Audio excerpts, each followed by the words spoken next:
എല്ലാ വിദ്യാർത്ഥികൾക്കും പുതിയൊരു വീഡിയോയിലേക്ക് സ്വാഗതം. ഈ വർഷത്തെ കേരള യൂണിവേഴ്സിറ്റി ഡിഗ്രി കോഴ്സുകളിലേക്കുള്ള പ്രവേശനത്തിൻ്റെ ഭാഗമായിട്ടുള്ള സപ്ലിമെൻ്ററി അലോട്ട്മെൻറ്റിനായിട്ടുള്ള അപേക്ഷ സമർപ്പിക്കാനുള്ള അവസാന തീയതി ഇന്ന് അവസാനിക്കുന്നതാണ്.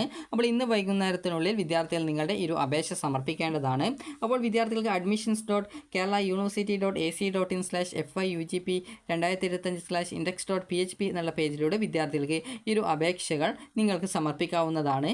ഇതുവരെ അപേക്ഷ സമർപ്പിക്കാതിരുന്ന വിദ്യാർത്ഥി ആണെങ്കിൽ ഈ ഒരു വെബ്സൈറ്റിലെ ന്യൂ രജിസ്ട്രേഷൻ എന്നുള്ള ഈ ഒരു ലിങ്കിൽ ക്ലിക്ക് ചെയ്തുകൊണ്ട് വിദ്യാർത്ഥികൾക്ക് ഈ ഒരു രജിസ്ട്രേഷൻ ചെയ്യാനുള്ള പേജിലേക്ക് പോയി ബാക്കിയുള്ള സ്റ്റെപ്പുകളും കംപ്ലീറ്റ് ചെയ്ത് നിങ്ങൾക്ക് ഈ ഒരു അപേക്ഷ സമർപ്പിക്കാവുന്നതാണ്.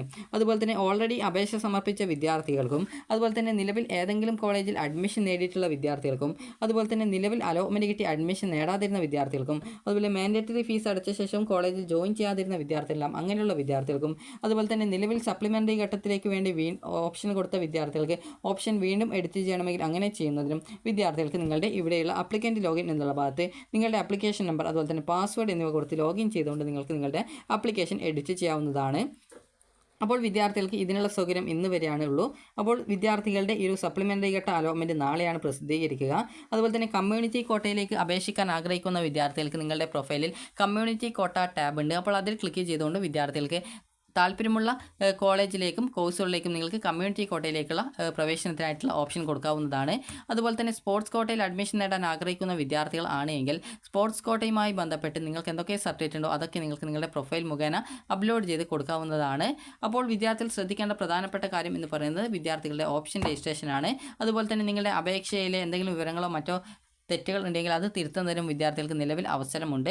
അതുപോലെ തന്നെ വിദ്യാർത്ഥികൾ ശ്രദ്ധിക്കേണ്ട പ്രധാനപ്പെട്ട കാര്യം വിദ്യാർത്ഥികൾ ചോദിച്ച ഒരു കാര്യമായിരുന്നു ഈ ഒരു ഫസ്റ്റ് സപ്ലിമെൻ്ററി അലോട്ട്മെൻറ്റ് ശേഷം നിങ്ങൾ ടെമ്പററി അഡ്മിഷനാണോ എടുക്കേണ്ടത് പെർമനൻറ്റ് അഡ്മിഷനാണോ എടുക്കേണ്ടത് എന്നുള്ളത്. അപ്പോൾ വിദ്യാർത്ഥികൾ ശ്രദ്ധിക്കേണ്ട പ്രധാനപ്പെട്ട കാര്യം എന്ന് പറയുന്നത് ഫസ്റ്റ് അലോട്ട്മെൻറ്റിന് ശേഷം നിങ്ങൾ പെർമനൻറ്റ് അഡ്മിഷനാണ് എടുക്കേണ്ടതായിട്ട് വരിക. പിന്നീട് നിങ്ങൾ ഹയർ ഓപ്ഷൻസ് നിലനിർത്തുകയാണെങ്കിൽ പിന്നീട് നിങ്ങളെ അടുത്ത അലോട്ട്മെൻറ്റിലേക്ക് കൂടി പരിഗണിക്കപ്പെടുന്നതായിരിക്കും. അപ്പോൾ അത് എങ്ങനെയാണ് എന്നുള്ള കാര്യം പറഞ്ഞു തരാം. ഇപ്പോൾ ഒരു ഉദാഹരണത്തിന് നിങ്ങൾക്കിപ്പോൾ സപ്ലിമെൻ്ററി ആയിട്ട് അലോട്ട്മെൻറ്റിൽ 5ാമത്തെ ഓപ്ഷൻ കിട്ടിയെന്ന് വിചാരിക്കാം. അപ്പോൾ നിങ്ങൾ അവിടെ പോയിട്ട് പെർമനൻറ്റ് അഡ്മിഷൻ നേടിയെന്ന് വിചാരിക്കാം. അപ്പോൾ അങ്ങനെ പെർമനൻറ്റ് അഡ്മിഷൻ നേടിയ ശേഷം പിന്നീട് അടുത്ത നിങ്ങളുടെ ഹയർ ഓപ്ഷൻ എന്ന് പറയുമ്പോൾ 5ാമത്തെ ഓപ്ഷൻ കിട്ടിയാൽ 1 മുതൽ 4 വരെയുള്ള ഓപ്ഷനാണ് ഹയർ ഓപ്ഷൻ. ബാക്കിയുള്ളത് 5ാമത്തെ ഓപ്ഷനാണ് കിട്ടിയത്. അതുകൊണ്ടാണ് 4, 3, 2, 1 എന്നിങ്ങനെയുള്ള ഓപ്ഷൻ ഹയർ ഓപ്ഷൻ ആയിട്ടുള്ളത്. അപ്പോൾ അതിനുശേഷം നിങ്ങൾ അടുത്ത സെക്കൻഡ് അലോട്ട്മെൻറ്റിൽ ഈ ഒരു ഓപ്ഷനെ തന്നെ നിലനിർത്തിയിട്ടുണ്ടെങ്കിൽ അടുത്ത സെക്കൻഡ് സപ്ലിമെൻ്ററി ഘട്ട അലോട്ട്മെൻറ്റിൽ നിങ്ങൾക്ക് മറ്റൊരു ഓപ്ഷനിലേക്ക് മാറ്റം കിട്ടുകയാണെങ്കിൽ പുതുതായിട്ട് കിട്ടിയ സീറ്റിലേക്ക് നിങ്ങൾ മാറേണ്ടതായിട്ട് വരുന്നതായിരിക്കും. അപ്പോൾ ഈ ഒരു രീതിയിലാണ് ഇതിൻ്റെ അലോട്ട്മെൻറ്റ് പ്രോസസ്സ് എന്ന് പറയുന്നത്.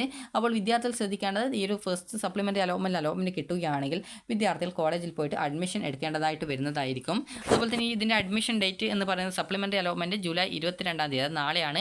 അതുപോലെ തന്നെ വിദ്യാർത്ഥികൾക്ക് അലോട്ട്മെൻറ്റ് കിട്ടുകയാണെങ്കിൽ ജൂലൈ 23, 25 തീയതികളായിട്ട് ജൂലൈ 23, 25 തീയതികളായിട്ട് നിങ്ങൾക്ക് അഡ്മിഷൻ നേടാവുന്നതാണ്. അതുപോലെ തന്നെ ഈ ഒരു സെക്കൻഡ് സപ്ലിമെൻ്ററി അലോട്ട്മെൻറ്റ് പിന്നീട് ഈ ഒരു ഓപ്ഷൻ നൽകിയ വിദ്യാർത്ഥികളെ ഉൾപ്പെടുത്തിക്കൊണ്ട് അലോട്ട്മെൻറ്റ് പ്രസിദ്ധീകരിക്കുന്നത് ജൂലൈ 26-ാം തീയതിയാണ്. പിന്നീട് 28, 29 തീയതികളിലായിട്ടാണ് അഡ്മിഷൻ ഉള്ളത്. അതുപോലെ തന്നെ കമ്മ്യൂണിറ്റി കോട്ട അലോട്ട്മെൻറ്റും സാധാരണ അലോട്ട്മെൻറ്റ് പോലെ തന്നെയാണ്. നിങ്ങൾ ഓപ്ഷൻ നൽകിയ വിദ്യാർത്ഥികളെ മാത്രം അത് കമ്മ്യൂണിറ്റി കോട്ട ടാബ് മുഖേന ആ ഒരു ലിങ്ക് മുഖേന ഓപ്ഷൻ നൽകിയ വിദ്യാർത്ഥികളെ ഉൾപ്പെടുത്തിക്കൊണ്ട് കമ്മ്യൂണിറ്റി കോട്ട അലോട്ട്മെൻറ്റ് പ്രസിദ്ധീകരിക്കും. അപ്പോൾ അത് ജൂലൈ 30-ാം തീയതിയാണ്. പിന്നീട് ജൂലൈ 31 മുതൽ ഓഗസ്റ്റ് 1-ാം തീയതി വരെ വിദ്യാർത്ഥികൾക്ക് കോളേജിൽ ജോയിൻ ചെയ്യാനും സാധിക്കുന്നതാണ്.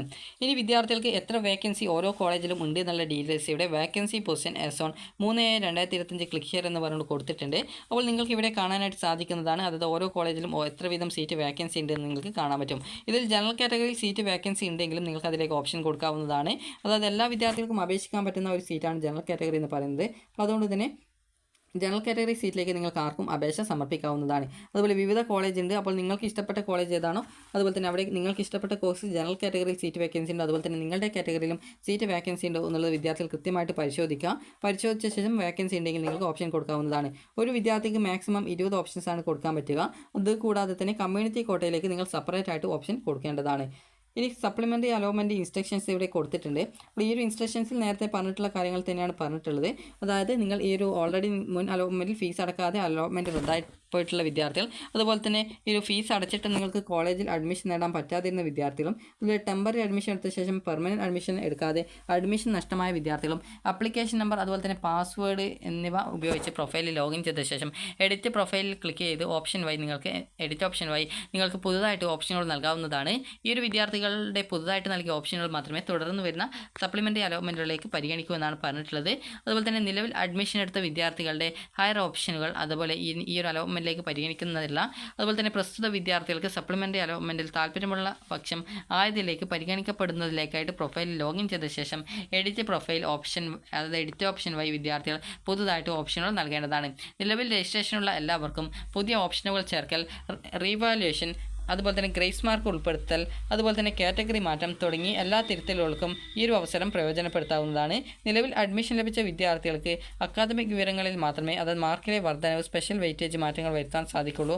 അതുപോലെ തന്നെ പ്രൊഫൈലിൽ തിരുത്തൽ വരുത്തൽ, അലോട്ട്മെൻറ്റിലേക്കുള്ള വീണ്ടും പരിഗണിക്കൽ, റീകൺസിഡർ എന്നിവ ആവശ്യമുള്ള എല്ലാ വിദ്യാർത്ഥികളും ഇതിനായിട്ട് സർവ്വശാലയിൽ അപേക്ഷ നൽകിയിട്ടുള്ള വിദ്യാർത്ഥികൾ ഉൾപ്പെടെ ഈ ഒരു തീയതിക്കുള്ളിൽ തന്നെ സ്വയമായിട്ട് നിങ്ങളുടെ അവരവരുടെ പ്രൊഫൈലിൽ പ്രസ്തുത മാറ്റങ്ങൾ വരുത്തേണ്ടതാണ്. തിരുത്തലുകൾ വരുത്തിക്കഴിഞ്ഞാൽ പുതുതായിട്ട് നൽകിയിട്ടുള്ള ഓപ്ഷനുകൾ മാറ്റങ്ങൾ അപേക്ഷയിൽ വന്നിട്ടുണ്ട് എന്നുള്ളത് ഉറപ്പാക്കേണ്ടതും അപേക്ഷയുടെ ഏറ്റവും പുതിയ പ്രിൻ്റ് ഔട്ട് എടുത്ത് തുടർ ആവശ്യങ്ങൾക്ക് സൂക്ഷിക്കേണ്ടതുമാണ്. അതുപോലെ സ്പോർട്സ് കോട്ടയുടേത് കൊടുത്തിട്ടുണ്ട്. നിലവിൽ സ്പോർട്സ് കോട്ട രജിസ്ട്രേഷൻ ചെയ്തവർക്ക് ഈ ഒരു അവസരം പ്രയോജനപ്പെടുത്തി പ്രൊഫൈലിൽ ലോഗിൻ ചെയ്ത് സ്പോർട്സ് കോട്ട അഡ്മിഷന് വേണ്ടി അപേക്ഷ സമർപ്പിക്കാവുന്നതാണ്.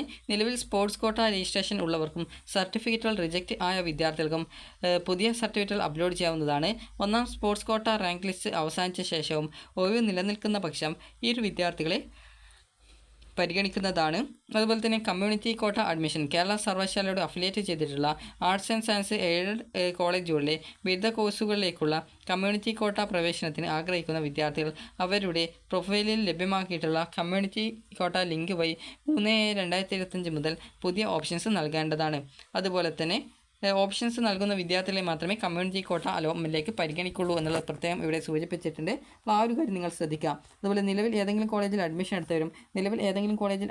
എടുത്തവരും അഡ്മിഷൻ എടുത്ത ശേഷം കോളേജിൽ നിന്ന് TC വാങ്ങിയവരും പല ഘട്ടങ്ങളിൽ അഡ്മിഷൻ പ്രക്രിയയിൽ നിന്നും പുറത്തായവരും ഉൾപ്പെടെ എല്ലാവരും കമ്മ്യൂണിറ്റി കോട്ട ഓപ്ഷൻ നൽകിയാൽ മാത്രമേ കമ്മ്യൂണിറ്റി കോട്ട അലോട്ട്മെൻറ്റിലേക്ക് പരിഗണിക്കുകയുള്ളൂ.